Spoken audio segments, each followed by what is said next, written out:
स्वागत है आपका शून्य से शिखर तक व्यक्ति परिचय मालिका doctor Varsha R Saure YouTube channel पर।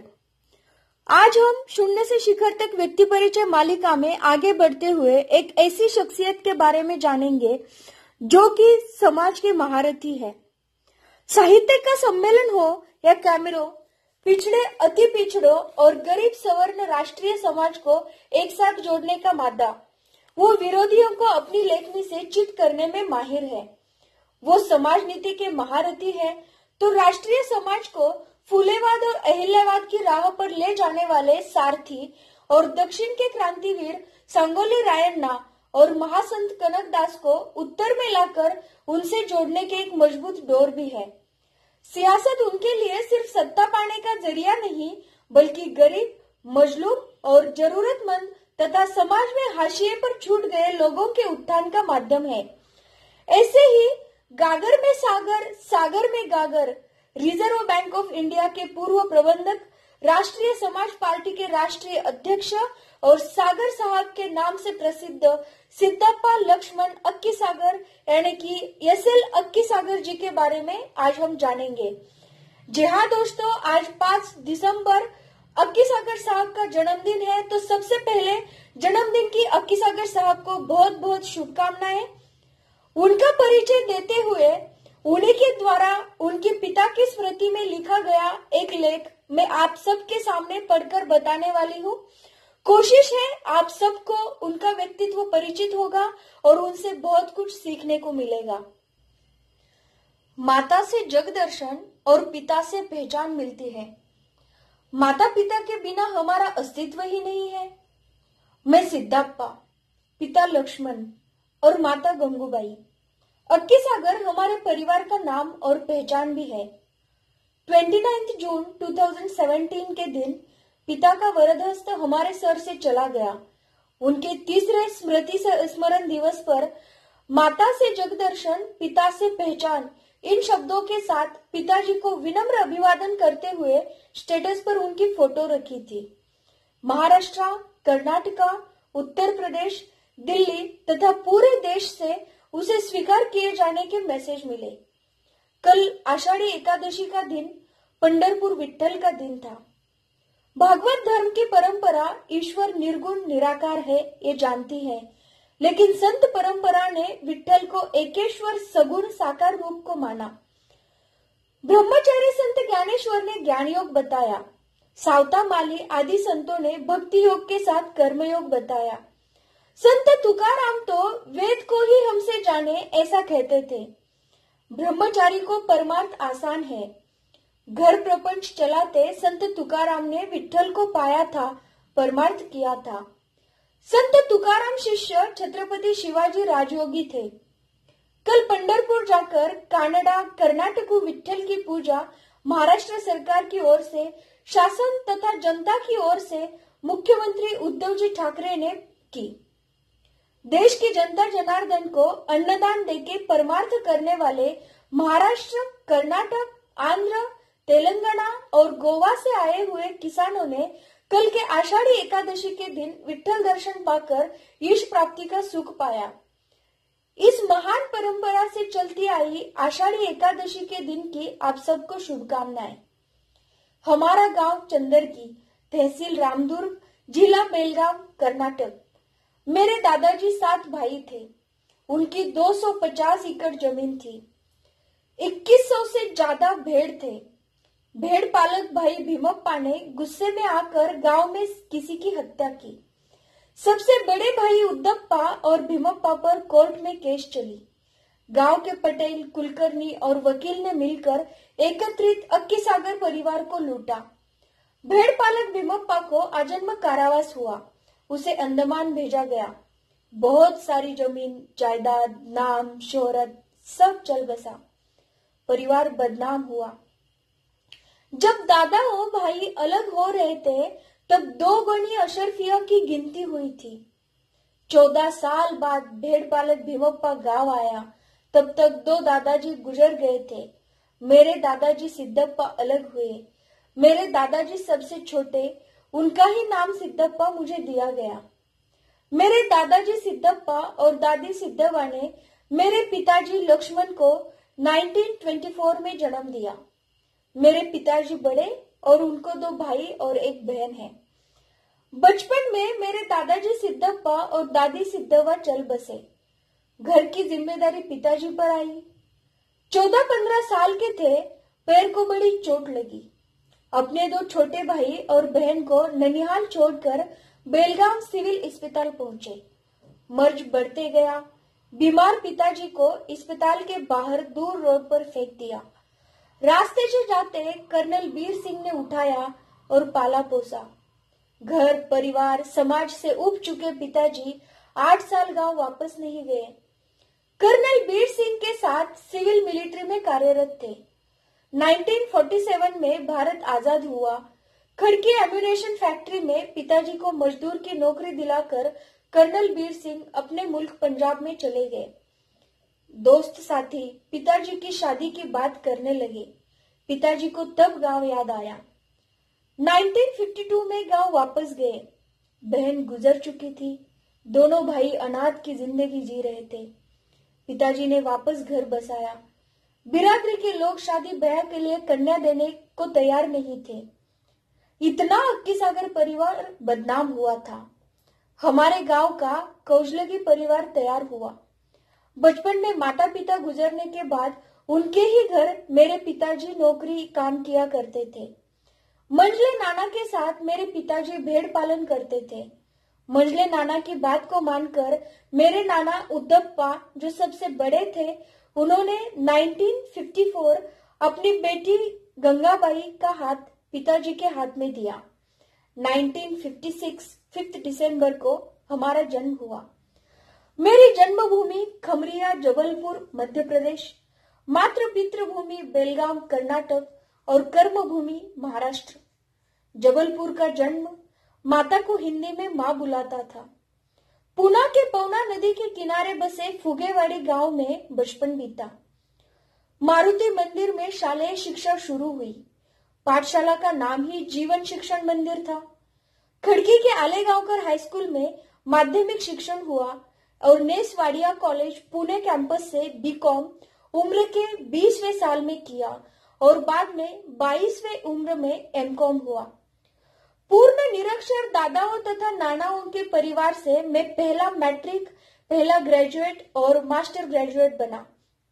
उसी वक्त मुंबई में रिजर्व बैंक में नौकरी भी मिली। एमकॉम की डिग्री और रिजर्व बैंक में नौकरी जुलाई 1979 उम्र के 22वें साल में मिली।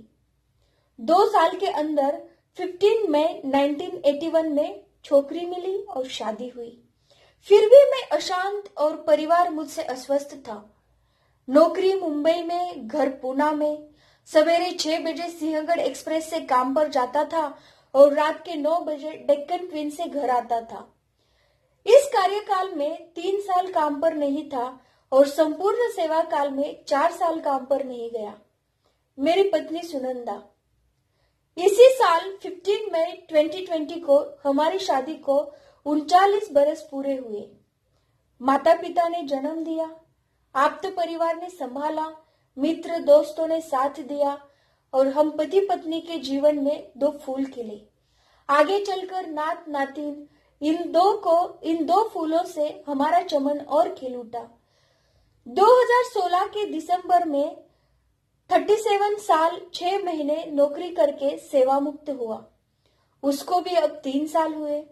मैंने एक स्वप्न देखा था, वो 2014 में पूरा हुआ। अपना नेता और अपना पक्ष वो स्वप्न था। सपना पूरा होने से कुछ समाज ऋण वापसी में कर सका, इससे मैं समाधानी हूं। शादी के बाद भी मेरा शोध बोध चालू था। 1984 में कांशीराम मिले। थोड़ा स्थिर हुआ लेकिन शांत नहीं। वाचन लिखना चालू था। मैं 8वीं कक्षा में था तब पढ़ा था। टाइम्स ऑफ इंडिया समाचार पत्र में विश्व के एक श्रेष्ठ और ज्येष्ठ कार्टूनिस्ट आर.के. लक्ष्मण, जो कि बाल ठाकरे जी के गुरु थे, उनका ये वाक्य था, your best art it is to be drawn. इससे मेरा शोध निरंतर बना था। इसी कड़ी में those who can see invisible can do impossible, इस विचार वाक्य से मुझे तंत्र मिला। कांशीराम जी 1984 में मिले और उसके 10 साल बाद 30 जनवरी 1994 के दिन यशवंत सेना प्रमुख जानकर महादेव जी से मेरी मुलाकात हुई। मुझे यशवंत सेना का महासचिव बनाया गया। यशवंत नायक मासिक का मैं कार्यकारी संपादक बना। प्रजा समाज को राजा समाज और वाचक समाज को लेखक समाज बनाने का लक्ष्य लेकर यशवंत सेना प्रमुख और यशवंत नायक संपादक महादेव जानकर के नेतृत्व में काम चालू किया। 2003 में राष्ट्रीय समाज पक्ष का जन्म हुआ। इस लंबे संघर्ष यात्रा को 14 जनवरी 2014 के दिन लक्ष्य की ओर बढ़ने का रास्ता मिला। मकर संक्रांति का दिन था। रासपा और महादेव जानकर के लिए वो सत्ता संक्रमण दिवस साबित हुआ। माननीय महादेव जानकर इनके त्याग व कार्य और कार्यकर्ताओं के निष्ठा व कार्य के बलबूते राष्ट्रीय समाज पक्ष सत्ता में भागीदार बना और मेरा स्वप्न पूरा हुआ। इस कुरुक्षेत्र में महादेव जानकर और उनके कार्यकर्ता लड़े। उनके कार्य को फल मिला। मेरा जमीनी कार्य कम था। मैंने एक रोल किया, उसे मैं रोल ऑफ इंटेलेक्चुअल क्लास कहूंगा। बुद्धिजीवी वर्ग से ये रोल अपेक्षित है। क्षमता तथा आवश्यकता के अनुसार मैं उसे अंत तक निभाते रहूंगा। सत्ता, संपत्ति और सम्मान के लिए सारा संघर्ष है। माननीय महादेव जानकर और राष्ट्रीय समाज पक्ष, इन्होंने मिलकर मुझे दिया हुआ राष्ट्रीय समाज पार्टी का राष्ट्रीय अध्यक्ष पद मेरे लिए एक अनमोल भेंट और सम्मान है। मेरे लिए सबसे बड़ी संपत्ति और पद है। जिस मंजिल को हमने लक्ष्य किया था, उस रास्ते पर अपना समाज, राष्ट्रीय समाज चल रहा है, ये मैं देख रहा हूँ और इसका मुझे सर्वाधिक समाधान है। इसके अलावा अब जो भी काम मुझसे होगा उसे मैं बोनस समझूंगा। मैं सिद्धप्पा, हम माता गंगूबाई, पिता लक्ष्मण, 6 बहनें, पत्नी तथा एक पुत्र, एक कन्या आदि आप्त परिवार, हम सब अलग अलग समाज, धनगर, ओबीसी, आदिवासी, दलित, ब्राह्मण, क्षत्रिय, वैश्य, मुस्लिम, ईसाई, सिख, बौद्ध, जैन, जू आदि सब मिलकर बने भारतीय समाज को हम राष्ट्रीय समाज मानते हैं। स्वप्न मेरा था, इच्छा और लगन मेरी थी, तो ये मेरा स्वार्थ होता, वो पूरा हुआ। जबलपुर से फुगेवाड़ी, खड़की, पुणे, बेलगाम, मुंबई तक पहुंचा। सीधा रास्ता कभी चला नहीं, अपना खुद का रास्ता ढूंढा और चल पड़ा। इसलिए रास्ता टेढ़ा मेढ़ा था, कठिनाइयों से भरा हुआ था, लेकिन अनेक नेक साथी मिले। सफर मुश्किल था लेकिन सफल रहा। 5वीं कक्षा में जोशी मैडम ने स्नेह प्रेम के साथ अंग्रेजी सिखाया। पुरंदरे सर ने गणित में प्रवीण किया। मित्र नितिन जुन्नरकर बहुत होशियार था, ब्राह्मण था। नितिन या मैं स्कूल में पहले दूसरे नंबर पर रहते थे। नेसवाड़िया कॉलेज के प्राचार्य नूलकर जी ने मानसिक और बौद्धिक के साथ आर्थिक सहयोग दिया। सर्व स्तर के जाति धर्म के मित्र थे, इस कारण सर्वकोणीय और सर्वांगीण चर्चा होती थी। इन सब से बहुत कुछ मिला। ये सब मेरे गुरु ही तो थे। यहाँ मुझे जीवन शिक्षण मिला। रिजर्व बैंक तो मेरे लिए एक महाविद्यालय साबित हुआ।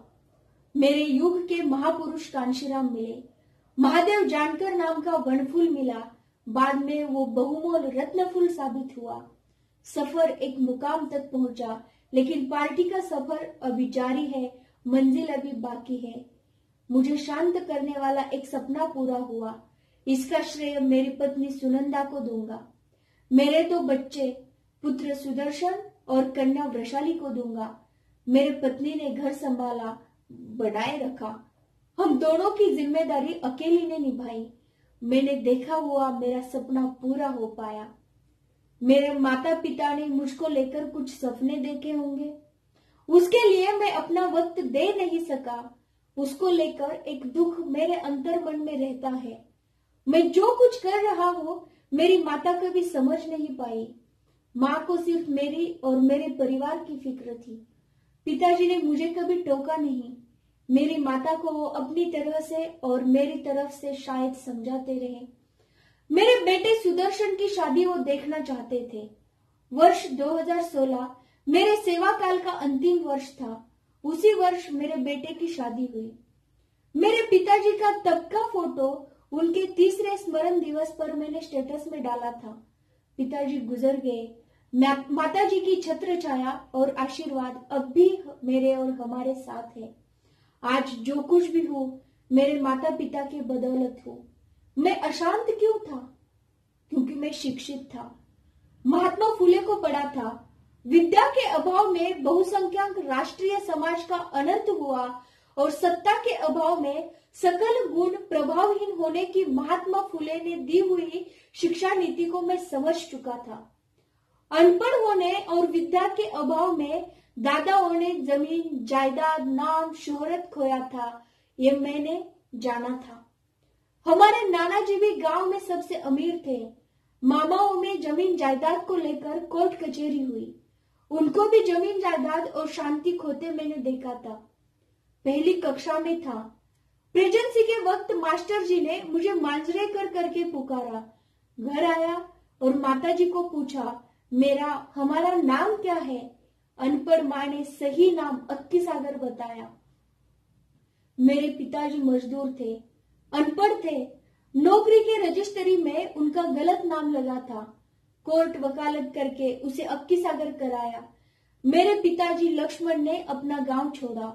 बेलगांव से चलते देश भर घूमते पूना जबलपुर करते वापस पूना आए। अंत में गांव वापस आए।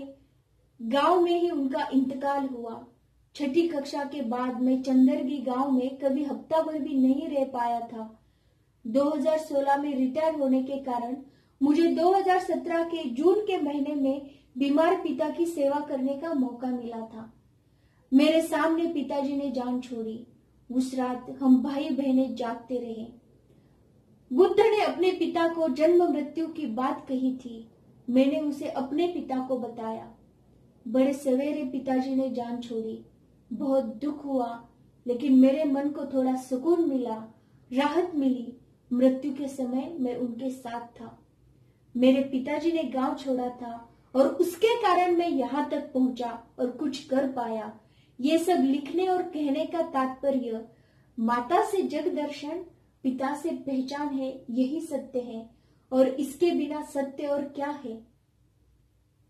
मेरी कोशिश है मन से मन की ओर। दोस्तों, अक्की सागर साहब द्वारा लिखित इस भावनिक लेख के द्वारा हम उनकी जीवन परिशा को जान गए हैं। अब अक्की सागर साहब all India reserve bank OBC employees welfare association के संस्थापक अध्यक्ष है। वो reserve bank SEBC OBC employees association Mumbai के भी संस्थापक अध्यक्ष है। विश्वाचा यशवंत नायक के कार्यकारी संपादक है, जो कि 1994 से चलते आ रहा है। और उन्होंने सत्यशोधक दंडनायक संत कनक दास एक किताब भी लिखी है। वो शेफर्ड इंडिया इंटरनेशनल के सदस्य है और श्री कगिनेली महासंस्थान कनक गुरुपीठ कर्नाटक के भी सदस्य है और आज वो राष्ट्रीय समाज पक्ष के राष्ट्रीय अध्यक्ष के तौर पर काम कर रहे हैं। पेशे से भले ही बैंक कर्मचारी रहे, पर उनकी ख्याति लेखक, पत्रकार, कवि तथा अन्याय के खिलाफ लड़ने और हक की आवाज बुलंद करने वाले सारथी की ज्यादा है। सुखद यह है कि उन्होंने सेवानिवृत्त होकर युवाओं के मार्गदर्शक बनकर हम सभी को लक्ष्य की ओर लेकर चलने वाले खेवनहार बन रहे हैं। यही अभिलाषा। वैसे आज तक निस्वार्थ रूप से एक अनमोल रत्न इस राष्ट्रीय समाज को आपने गढ़कर दिया है, जिसके लिए सभी आपके मुखर प्रशंसक है। वैसे जन्मभूमि मध्य प्रदेश, मातृभूमि बेलगांव कर्नाटक और कर्मभूमि पुणे मुंबई इनको राष्ट्रीय बनाती है। राष्ट्र का राष्ट्रीय समाज, ऐसा सार्वभौमिक राष्ट्रीय दृष्टिकोण उनके जीवन में पल्लवित हो रहा है। संपूर्ण देश में पाठक रखने वाली उनकी पत्रिका विश्वाचा यशवंत नायक, जिसे 25 साल बनकर चलाते आ रहे हैं, जो एक पत्रकार के गुणों को उनमें परिलक्षित करते हुए शोभायमान है। उनके सिर पर एक सेहरा यह भी बंधा है कि वो ओबीसी बहुजन से सर्व राष्ट्रीय समाज को जगाने वाले सतत देश भर के पथिक बने। प्रतिष्ठित मानी जाने वाली रिजर्व बैंक ऑफ इंडिया में देश स्तर पर ओबीसी संगठनकर्ता तथा लोक बंधु महादेव जानकर जी काफी करीबी और हम युवाओं के मार्गदर्शक माने जाते हैं। दक्षिण भारत में संत कबीर की परिपाटी को पैदा करने वाले लोकप्रिय संत कनकदास का जीवंत जीवन चरित्र पर उनकी लिखी किताब हो या उनके जन्मदिन पर उन पर राजधानी में आयोजित कनक पीठ द्वारा प्रायोजित कार्यक्रम में संत कनकदास पर उनका व्याख्यान हो, दोनों ही अतुलनीय है। 64 साल की इस तपस्या में उन्होंने न सिर्फ प्रदेश में फूलेवाद, अहिल्यावाद और युवाओं के रचनात्मक विकास का परचम फहराया है, बल्कि समाज के राष्ट्रीय राजनीति को भी नई दिशा दी है। उनकी इसी व्यक्तित्व, कार्यशैली और लोकप्रियता की वजह से वह लगभग सभी के चहेते हैं। सागर साहब के नाम से जाने जाते हैं और वो अपना लेखन एसएल अक्की सागर के नाम से करते हैं। अब एसएल अक्की सागर इस राष्ट्रीय समाज के एक मान बिंदु को जन्मदिन की हार्दिक शुभकामनाएं। उनको लंबी और स्वस्थ आयु प्रदान हो और हम युवाओं को उनका मार्गदर्शन हमेशा मिलता रहे, क्योंकि मेरी जब भी उनसे मुलाकात हुई है उनसे बहुत कुछ सीखने को मिला है, एक ज्ञान का भंडार मिला है। मेरे दादाजी तो इस दुनिया में है नहीं। मेरे पिताजी जब 4ठी कक्षा में थे तभी मेरे दादाजी चल बसे थे, लेकिन आज मैं जिस वैचारिक स्तर पर हूँ और जो मेरी बुद्धि की जो भूख है उसके तहत मेरी ये भूख मिटाने के लिए जब भी मेरा मन करता है कि मैं मेरे दादाजी से मिलूं तो मैं अक्की सागर साहब से बात करती हूँ। इतना उनके लिए अपनापन लगना, यही उनकी सबसे बड़ी हासिल मैं कह सकती हूँ। यही हमारी तरफ से उनको हम जो कुछ भी दे सकते हैं वो है। अक्की सागर साहब को जन्मदिन की बहुत बहुत शुभकामनाएं। उम्मीद है दोस्तों आप सभी को उनके जीवन चरित्र से सीखने को मिला होगा और उनसे प्रत्यक्ष रूप से मिलकर भी आप सब बहुत कुछ सीख सकते हैं। धन्यवाद।